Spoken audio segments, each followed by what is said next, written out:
She like I smell cologne. Yeah, I just signed a deal, I'm on. Yeah. So what I do first is add a little bit of olive oil to each of my little bowls, just so nothing sticks. And then I want to rub it everywhere with my little, I'm not really sure how you name that, but anyway, I'm gonna roll that all over everywhere. So I'm gonna do that. Okay, so your bowl should look like this pretty much. All right, so next step is I'm gonna add the wet ingredients first. So we have 1 egg. Not really sure how to do this. This is my first time trying to be a chef. All right, so we got 1 egg. What I like to do is whip it first before I add anything else. Now you will notice that I have a little thing of butter in here. I really love butter, so I mean you don't have to add butter, but I do. Just adds a little extra something to me. All right, so basically I have hot milk. I just microwaved it. It's not a big deal.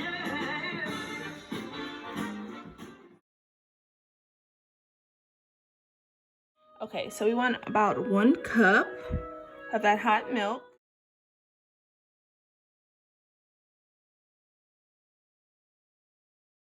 So the recipe says to add the active yeast. Make sure it's active, okay?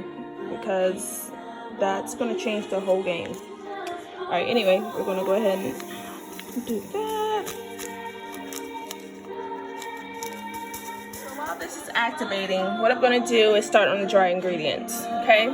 So we're going to add about 4 things of flour. I'm just going to do 4. I'm just going to do 5, honestly. We'll see what it is. We did 5 and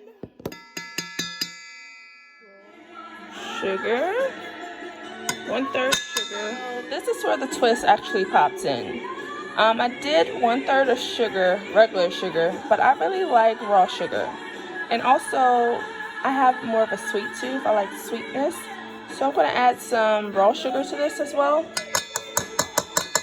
During my research of trying to do these rolls, they suggest doing regular sugar instead of raw sugar because the raw sugar is actually bigger than regular sugar. It's processed differently, of course, so that's why. But I didn't want to mess anything up, so I just added it. Also, with this, I did add a little bit of olive oil, like a teaspoon of olive oil, just to have it extra moisturized, and 1/4 of water, okay? And it's not really bubbling like it needs to, but, you know, we'll get there. And that's pretty much it. So now what we're going to do is mix both of these things together, right? It's going to be messy, so...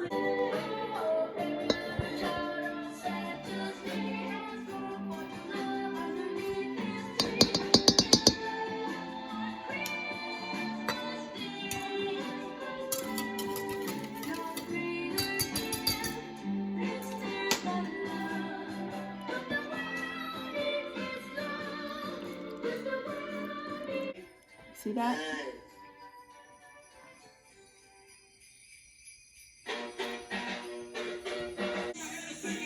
So I'm doing this by hand. There is no bread maker, or I should say mixer, going on. I have to do all of this by myself. So I'm going to be doing this and I'll be back. So you see I pretty much cleaned it out. Now what I'm going to do is try to flip it and hit it a couple of times on here. I'm even going to use my, I'm not sure what this is called, I forgot, I can't think. But I'm going to use this, putting flour over it so it won't stick. Also, I would advise if you're using your countertop, of course, make sure it's clean, but also put down flour before you actually put it down so it doesn't stick, okay? One more thing, I do want to advise you another thing. You don't want your dough to be sticky, okay? If it's sticky, like sticking to your hands is what I mean when I say sticky, then that means it's not ready. So your dough should be just like this. Actually, this is almost perfect. Okay, but I'm just gonna beat it a couple of more times. It should take about maybe 10 minutes for you to actually beat it and make sure everything is mixed together and all that good stuff. Okay.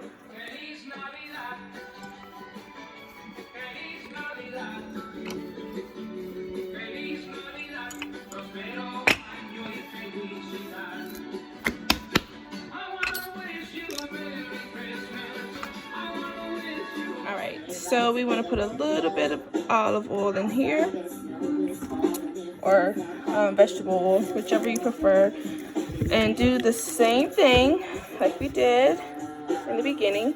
The reason being is because we don't want anything sticking. Okay, this is the bowl that we're going to use for the rising of the dough. So we're going to put the dough in here. Okay, this is what it looks like right now. Oh, come here. Okay, place it right here. Now we're going to keep it like this for about 30 to 45 minutes. Okay, it should double size. We'll see what happens. So I'm going to use a little cloth, a dishcloth basically, dryer thingy. So I wet it a little bit and I put it on top of here. Okay, so this is how it should look. Okay.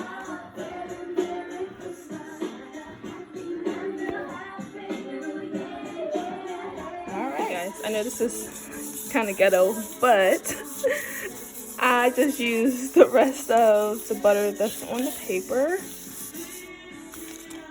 for my whatever. Okay, so let's check it. Pretty good, pretty good. That's a good rise. All right, so now we're going to put it into individual little rolls. Okay, and you can do this however you want, how big or how small.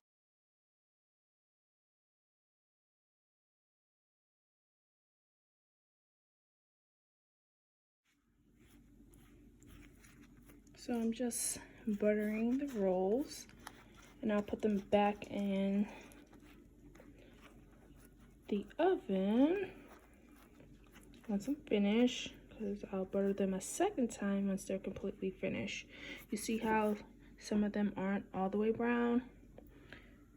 Yeah, that's what the butter is going to help us do, as well as soak it in there, make it a little soft, you know. But yeah, that's how these are going to look. Alright guys, and these are the finished products. Nice and fluffy, very soft, as you can see. Oh my gosh, it's so hot, but I'm going to show you the back too. Oh my gosh, so hot. But yeah, so good.